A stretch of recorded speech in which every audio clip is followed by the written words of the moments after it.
tambahannya 145.000, presentasinya hampir 40, utangnya lebih sedikit. Nah, itu kunci kita kan, diskusi kita kali ini.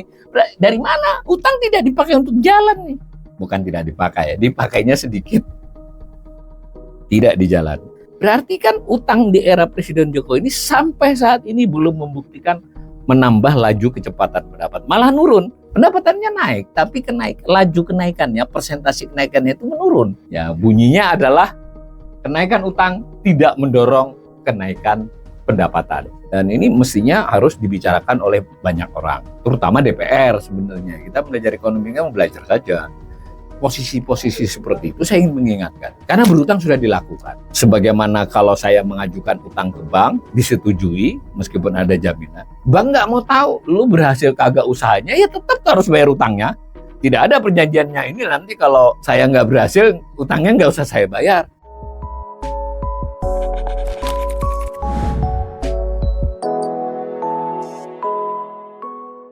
Saya perlihatkan khusus beberapa jenis aset tetap yang nilainya besar-besar. Yang dari tadi sekitar hampir 7.000 ya, 6.800-an tadi, yang paling besar adalah tanah. Itu lebih dari separuh beruntuk tanah. Jadi memang wajar ya, nilai aset pemerintah terbesar itu tanah. Nah, tanah itu mencapai berapa ini? Hampir 4.300 triliun ya kalau di sini. Dan tanah tidak mengalami penyusutan. Tetapi kalau kita lihat selama berapa tahun ini, 1, 2, 3, 4 tahun terakhir, nilai aset tanah pemerintah pusat itu justru turun sedikit. Saya kemudian telisik di laporannya, oh bukan dijual, tetapi sebagian memang dipindahkan ya, dihibahkan, bisa ke pemerintah daerah, bisa ke BUMN, jadi masuk akal lah. Tetapi boleh dong juga saya melihat nyaris tidak ada pembelian tanah baru selama 4 tahun terakhir. Nyaris tidak ada. Jadi dengan kata lain, khusus tanah, tidak ada dari nilai utang dibelikan tanah selama beberapa tahun terakhir ini. Melonjak ya, dari sini ke sini, hampir 4,5 kali lipat. Di sini juga bukan karena beli dari utang. Bagaimana kaitannya dengan grafik yang sebelumnya? Saya ingatkan grafik sebelumnya tadi seluruh aset tetap. Ini salah satu jenisnya, tanah. Tanah dilakukan revaluasi di tahun 2019. Tanahnya tetap, tetapi diberi harga sesuai tahun revaluasi. Revaluasi dilakukan selama 2017 dan 2018, pembukuannya disetujui 2019. Pada waktu akhir 2018 sudah selesai, tapi BPK belum menerima. Ada syarat-syarat yang dia harus penuhi. Ya, kita pembelajar ekonomi, ya mungkin nanti pada tingkat yang lebih advance kita pelajari mengapa waktu itu BPK belum menyetujui langsung. Sekarang 2019 disetujui. Jadilah naik ke sini. Nah, cerita di sini banyak, tetapi saya boleh dong mengambil kesimpulan bahwa utang jelas tidak banyak dipakai untuk beli tanah. Kan begitu kurang lebihnya, dikit. Nah, apa jenis aset tetap lainnya? Jalan, irigasi, dan jaringan. Jalan bisa dipahami ya, irigasi ya sudah kita tahu, bendungan, jaringan itu macam-macam, jembatan, pelabuhan itu jaringan, konektivitas. Jalan irigasi ini mengalami penyusutan tiap tahun. Ada persentase penyusutan menurut standar akuntansi pemerintah. Karena itu kalau tidak terjadi pembelian, dia turun. Kalau terjadi pembelian yang senilai sama, itu grafiknya tetap. Lah ini turun. Jadi selama beberapa tahun terakhir, 4 tahun terakhir, jelas-jelas turun. Boleh dong kita ambil kesimpulan, duit utang juga tidak dipakai untuk ini. Tidak signifikan, dipakai dikit lah. Mengapa naik di tahun 2019? Jawaban juga revaluasi. Jadi revaluasi di tahun 2019 itu dilakukan di tahun 2017 dan 2018, disetujui dalam pembukuan 2019, itu atas tanah, kemudian bangunan, kemudian jalan irigasi dan jaringan. 3 itu. Maka untuk membuktikan bahwa tidak banyak duit utang dipakai untuk yang kita sebutkan tadi, terbukti dari jalan. Ini data menarik ya, karena kita seolah-olah mendapat narasi di era Presiden Jokowi inilah jalan-jalan dibangun gitu. Faktanya itu hanya terjadi pada jalan tol. Nah, jalan tol nanti kita akan harus kajian sendiri. Kepemilikannya bagaimana, penguasaannya bagaimana, terus dicatat di asetnya di mana. Yang real menurut PSAP dan dilakukan oleh laporan keuangan adalah jalan. Jalan kewenangan negara. Kalau pemerintah pusat ya jalan negara. Kalau ada jalan provinsi, ada jalan kabupaten kota. Tapi kita mau fair ini ya, bahwa toh provinsi dan kabupaten juga dapat bantuan dari pusat. Itu anggap aja lah itu prestasi pemerintah semua. Apa yang terjadi selama era Presiden Jokowi? Dan ini bersumber dari Kementerian Pekerjaan Umum dan Perumahan Rakyat ya, dikutip BPS. Jalan per akhir 2023, jadi data terkini baru ini, 550.735 km. Yang kalau jalan nasional, jalan negara itu cuma kurang lebih 4.800 nih. Ya sebagai perbandingan, Anda jalan tol itu kisaran 2.800, masih banyak jalan negara kan. Tetapi apa yang menarik, dia bertambah ketika Presiden Jokowi dilantik, lalu 31.000, baru 518.248. Berarti bertambahnya 32.487 km. Kalau secara persentase ini ke sini adalah 6,27%. Ya kurang setahun lagi ya. Tapi setahun ini berapa kira-kira nambahnya? Ya 1.000 km belum tentu. Karena ternyata nampaknya tidak terlalu ada kepedulian terhadap ini. Bandingkan dengan era SBY 10 tahun.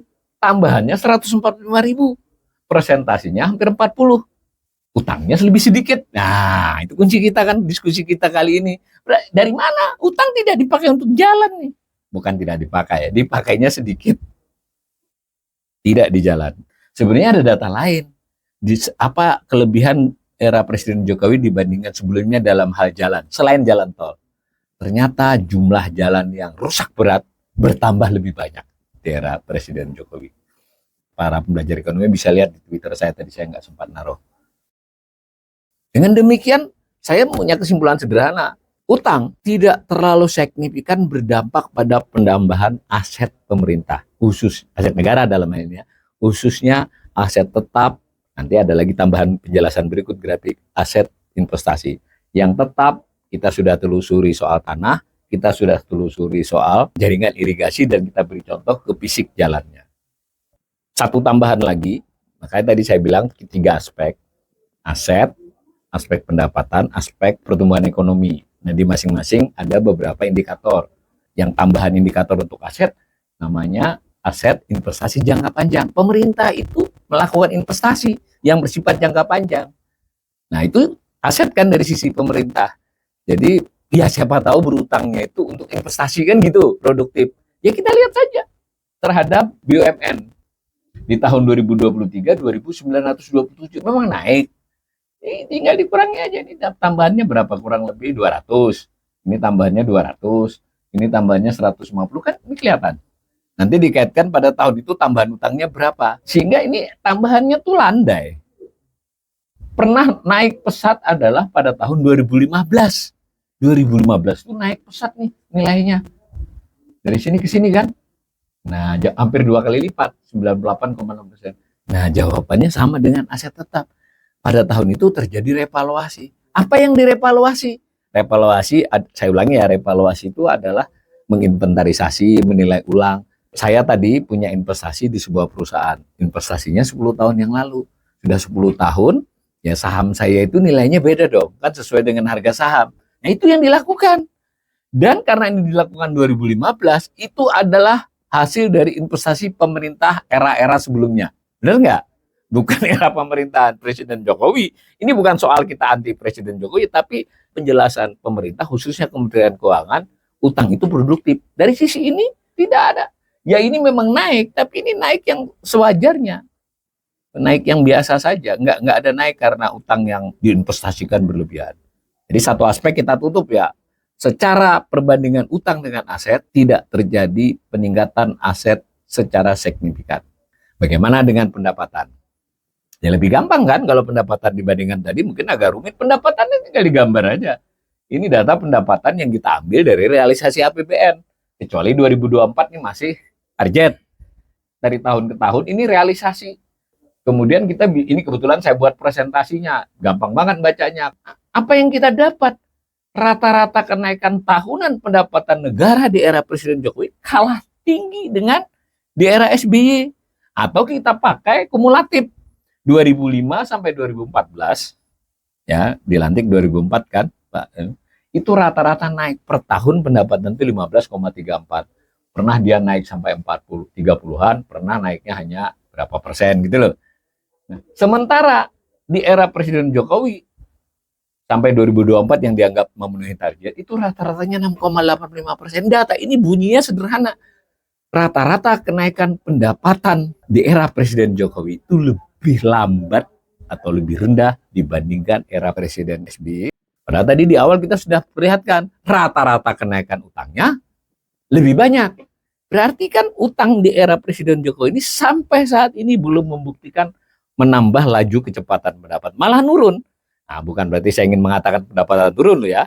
Kita sebagai belajar ekonomi harus paham, fokus pada persentase kenaikan. Pendapatannya naik, tapi laju kenaikannya, persentase kenaikannya itu menurun.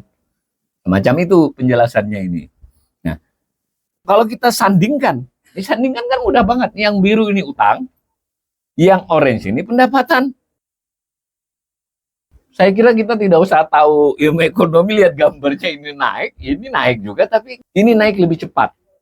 Posisi utang bertambah lebih cepat dibandingkan pendapatan.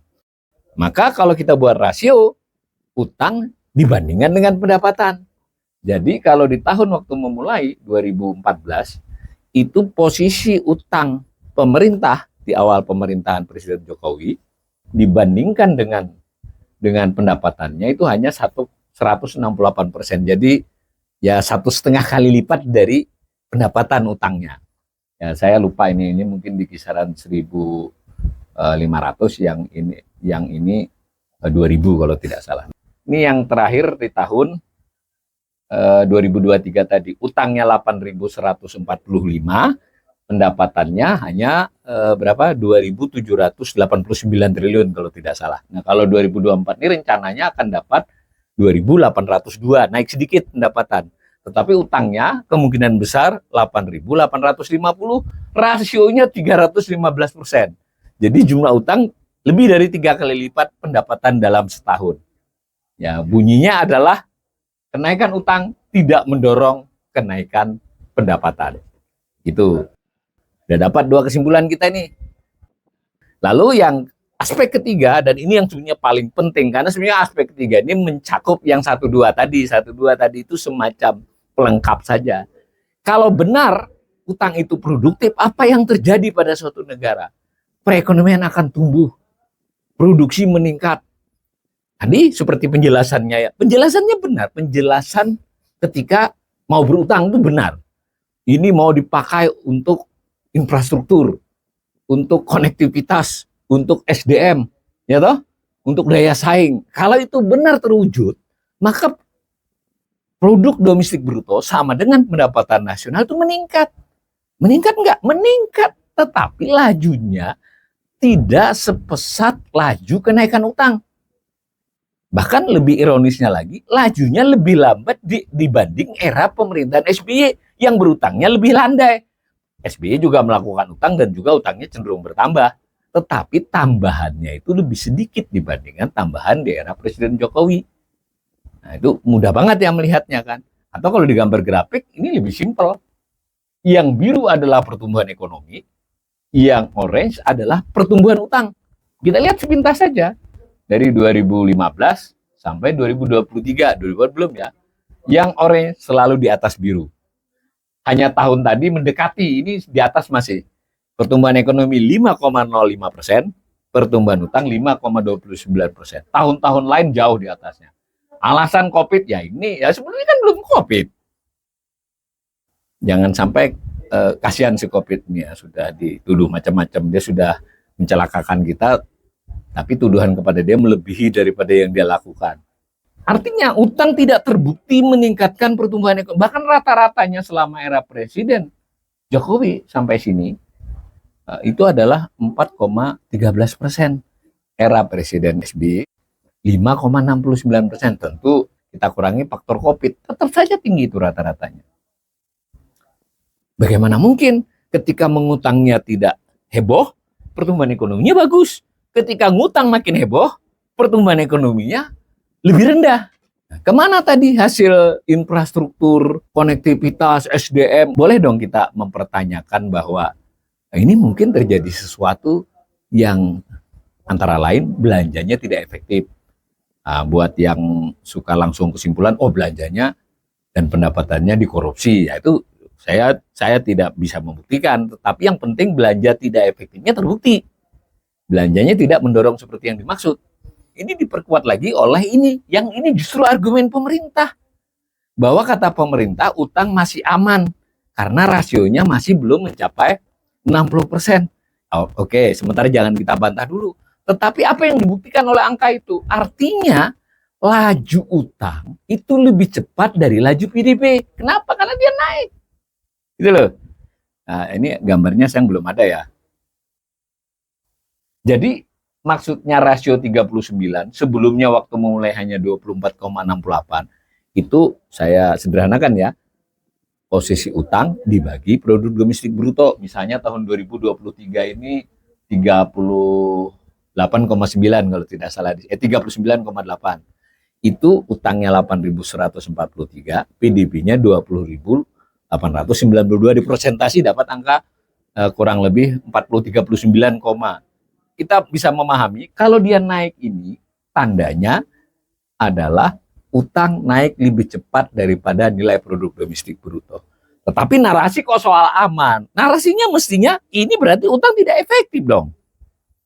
Ditambah dengan tadi, nah dua ini, ditambah dengan aset tadi. Jadi saya sangat sederhana menyimpulkannya bahwa narasi pemerintah di awal-awal periode pemerintahan pertama yang menjelaskan mereka perlu berutang karena pendapatan masih lebih sedikit dari belanja, padahal kebutuhan mendesak ada. Oh, kita terima. Kebutuhan mendesak itu terkait pelayanan kesehatan, pendidikan, ditambah lagi yang lebih penting adalah kita ingin menjadi negara yang punya daya saing, yang ekonominya tumbuh, karena dengan tumbuh itu nanti utang bisa dibayar. Utang bisa dibayar, pendapatan meningkat, pendapatan pemerintah, pendapatan keseluruhan masyarakat meningkat. Fakta yang kita sodorkan selama hampir 10 tahun pemerintahan Presiden Jokowi, semua itu tidak terjadi. Bukan berarti saya tidak mengatakan pendapatan negara tidak meningkat, meningkat. Tapi lebih landai dibandingkan sebelumnya dan lebih landai dari peningkatan utang. Oh, ekonomi kan tetap tumbuh, kita termasuk yang tinggi di dunia. Ya kita jangan bicara orang lain, kita bicara tentang diri kita sendiri. Bahwa sebelum ini justru lebih tinggi. Di zaman SBY lebih tinggi, padahal naikan utangnya lebih rendah. Bisa kan kita berpendapat, itu karena ada COVID. Loh COVID lagi, sebelum COVID kita sudah begitu. Dan kalau begitu, kalau ini sekarang juga masih COVID, berarti kita nggak sembuh dong dari COVID. Mana pernyataan kita sudah pulih ekonominya. Jadi saya mengajak para pembelajar ekonomi ini untuk lebih kritis saja kita. Dan ini mestinya harus dibicarakan oleh banyak orang, terutama DPR sebenarnya. Kita belajar ekonomi kan belajar saja. Posisi-posisi seperti itu saya ingin mengingatkan. Karena berutang sudah dilakukan. Dan siapapun setelahnya itu harus bertanggung jawab. Sebagaimana kalau saya mengajukan utang ke bank, disetujui, ya toh, meskipun ada jaminan. Bank nggak mau tahu, lu berhasil kagak usahanya, ya tetap harus bayar utangnya. Tidak ada perjanjiannya ini nanti kalau saya nggak berhasil, utangnya nggak usah saya bayar. Kecuali itu syariah murni ya. Ya tapi kan nggak ada yang melakukan, bank syariah pun tidak melakukan itu. Ada jaminan. Begitu juga dengan bunganya, ya. Kalau yang syariah mungkin dengan skema lain. Tetapi prinsipnya adalah cicilan utang jatuh tempo itu harus dibayar, kemudian bunga juga harus dibayar. Nah, dengan begitu kita dengan hasil yang seperti tadi, tetap saja beban ke depan akan bertambah. Nah, maka kita bisa membuat gambaran seperti ini. Bahwa pada tahun yang sudah terjadi 2023 ini, cicilan utang 624 triliun, bunganya 440. Di tahun 2024 naik, ini juga naik dan akan naik terus ke sana-sana. Dengan demikian, mau tadi hasilnya seperti apa, tahun ini dan tahun-tahun mendatang, beban utang itu sudah kita hadapi. Negara ini menghadapi, presidennya siapapun. Nah, itu juga bisa diukur dengan persentasi, di mana sebagian sudah hampir separuh, masih 40%. Dari pendapatan kita itu, seandainya kita tidak ngutang lagi, seandainya loh ya, itu habis kita bayarkan untuk bayar utang dengan bunganya. Karena itu jalan satu-satunya ya harus ngutang untuk membayar utang. Dengan demikian, saya ingin mengingatkan kita para pembelajar ekonomi ini, kita harus kaji lebih teliti bagaimana beban utang kita ini di masa-masa mendatang. Dan mestinya pemerintahan yang baru nanti tidak boleh mengulangi lagi strategi cara mengelola utang seperti yang sekarang ini. Oh, nggak usah diulangi saja. ini kita sudah dapat beban. Kalau diteruskan, saya kira kita akan bangkrut. Ini saja tidak usah diteruskan kebijakannya. Itu pemerintahan Prabowo sudah harus berurusan dengan beban utang, dan utang yang semula direncanakan produktif ternyata tidak produktif. Saya bisa tambahkan, tadi kan aset, ada bahkan itu harus ditambahi lagi catatannya. Ada yang sudah jadi aset, tetapi tidak ada manfaatnya. Kita bisa nyebut Menara Kertajati itu ada nilainya, nilai asetnya. Beberapa jalan tol, beberapa bandara. Bandara kan kita sudah lihat tuh, banyak bandara yang diperbaiki. Tapi sebenarnya bandara itu terlalu luas, tidak optimal sebenarnya kan. Kalau Anda masuk di sebuah bandara itu melewati bangunan-bangunan ruang kosong itu banyak sekali. Artinya secara output nilai bandara itu kan ada, meningkat. Secara aset dia meningkat, tapi tidak memiliki outcome, hasil berguna atau impact dan benefit yang berkepanjangan. Bukan berarti tidak ada, kecil. Nah, itu yang sedang dihadapi oleh pemerintahan yang akan datang ini. Mudah-mudahan saya sebagai belajar ekonomi berharap pengelolaan utang ini harus jauh lebih prudent, lebih hati-hati. Dan yang lebih penting, DPR yang baru juga harus lebih keras bersuara. Jadi tidak cukup hanya dengan informasi tentang utang berapa, tapi bagaimana risikonya. Demikian ya. Assalamualaikum warahmatullahi wabarakatuh.